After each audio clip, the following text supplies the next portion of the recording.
Welcome to the deep dive. Yes. So, you're diving into the world of scenic painting. It's a fascinating blend. It really is. Artistry and technical skill. Gotta have both. I don't think people realize how much detail, like, goes into making those sets, those immersive environments, you know? Right. Yeah, so that's what we're here to uncover. We're going deep, really deep into what scenic painters actually do, Yeah. beyond the obvious. Beyond those buckets of paint. Yeah, exactly. For example, our sources mentioned this thing, trompe-l'oeil. I think I'm saying that right. Trompe-l'oeil. Have you ever seen like those crazy realistic paintings Wow. on a flat surface, but they trick your eye into seeing like way more depth than there actually is? Trompe-l'oeil it's a classic scenic painting technique for sure. It's all about perspective, light, and shadow, to create that illusion. Imagine a plain wall and you're transforming it into like an endless hallway just with paint. Whoa. Yeah. That's wild. It's magic, but with paintbrushes instead of wands. Our research also talked about how it's not just like independent artistry. It's not just you in a room, going crazy with these techniques. Scenic painters actually work hand in hand with designers, Yeah. right? To like translate those visions into the physical sets. It's a full-on collaboration. The designer provides the concept, the artistic vision, the look and feel of everything, and then the scenic painter, they bring that vision to life, using their technical expertise. They're problem solvers, too. Oh, interesting. Yeah, like how to create those textures, finishes, effects. Using whatever tools and materials they have, Yeah, I'm guessing. exactly. That makes me think about, well, the sheer variety of productions out there. Plays, musicals, operas, even like those big themed events. Yeah. I bet the demands on a scenic painter change, like drastically depending on the project. Absolutely. Think about the difference between, say, a weathered ancient stone wall for Shakespeare versus like a sleek, futuristic spaceship interior for, I don't know, some sci-fi thriller. Wow. Completely different techniques, materials, the whole nine yards. Okay, that's blowing my mind a little. And on top of all that creative problem solving, our sources mentioned that the work itself, the environment, it can be pretty demanding. Long hours, sometimes in cramped spaces, potentially even working like way up high. Oh, yeah. It's not always glamorous, is it? It's not a 9-to-5 job, that's for sure. There's a certain level of dedication, passion required to thrive, especially in those final days leading up to opening night, when the pressure is on. Oh, yeah. To get everything done. Yeah. Makes you wonder, like, what drives these artists? Why do it? The conditions, the pressure, long hours. It's the magic of it, right? That moment, curtain rises, lights hit the stage, boom, audience is in another world. And they helped make that magic happen. Exactly. I could see that. Knowing your work, it like moved people, sparked imaginations. That's got to be rewarding. Oh, absolutely. And it's not just visual, there's the practical side, too. Mood, atmosphere, even acoustics, scenic painting affects it all. Speaking of practical, I was fascinated by all the talk about specialized materials in our research. Scenic paint, I'm guessing, isn't just like regular paint from the hardware store. No, not at all. It's purpose-built. Needs to be super pigmented. Those colors got to pop under stage lights, right? Yeah. Often needs to dry fast. Deadlines are tight.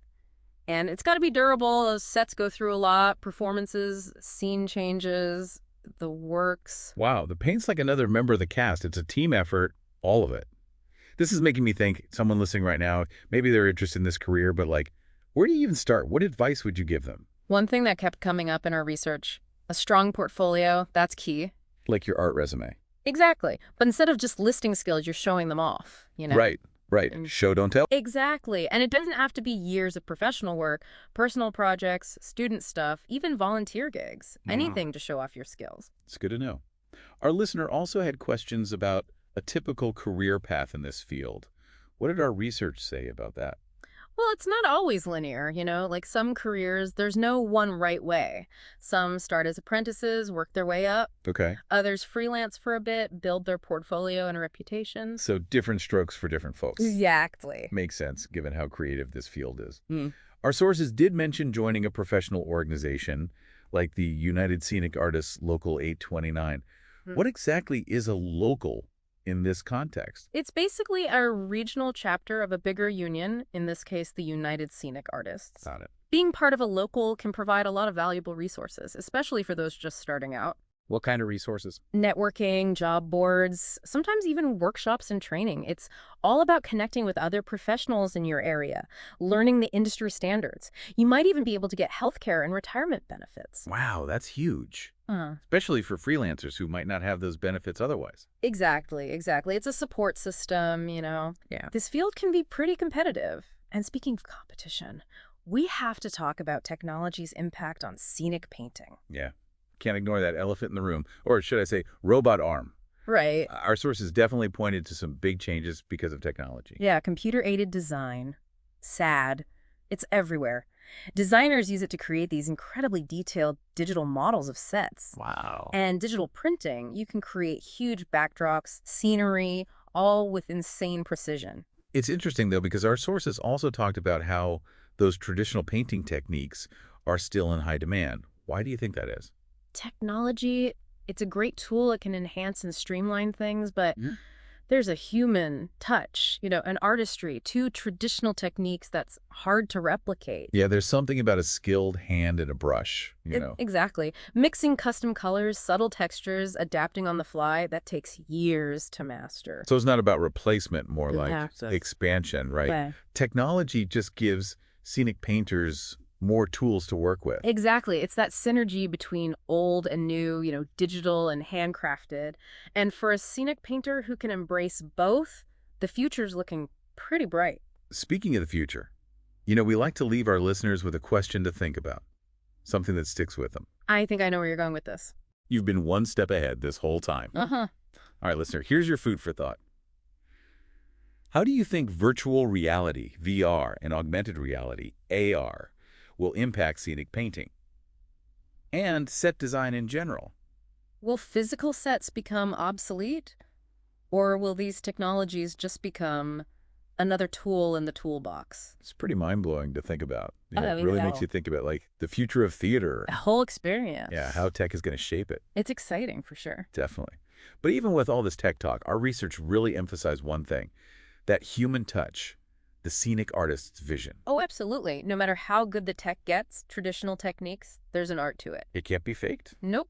The color mixing, the brushwork, textures, machines can't replicate that. It's that understanding of how paint behaves. Years of experience, right? Exactly. A skilled scenic painter, they just know how to approach it, what techniques to use. It's its own art form. This whole deep dive, it's really opened my eyes. The detail, the craft, it's so much more than just, here's some paint, go at it. Right. It's about understanding the story, the characters, the mood. It's like they're another storyteller, but with, a paintbrush. Exactly. Enhancing the story, creating that world. And for someone listening, maybe thinking, this sounds awesome, but is it for me?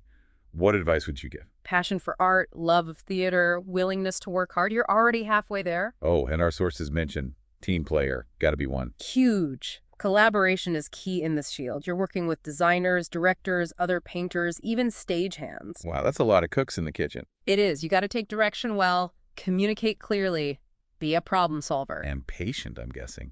Those last-minute changes got to be stressful. That's theater, baby. Always evolving. You adapt, stay positive, got to roll with the punches. So, as we lower the curtain on our Scenic Painter deep dive, Love a good final thought. next time you're at a show, any show, play, musical, opera, really look at the set. Take it all in. Those backdrops, the props, even the little details. It's all part of the magic, thanks to these scenic artists. Behind the scenes, but their impact, huge. Couldn't have said it better myself.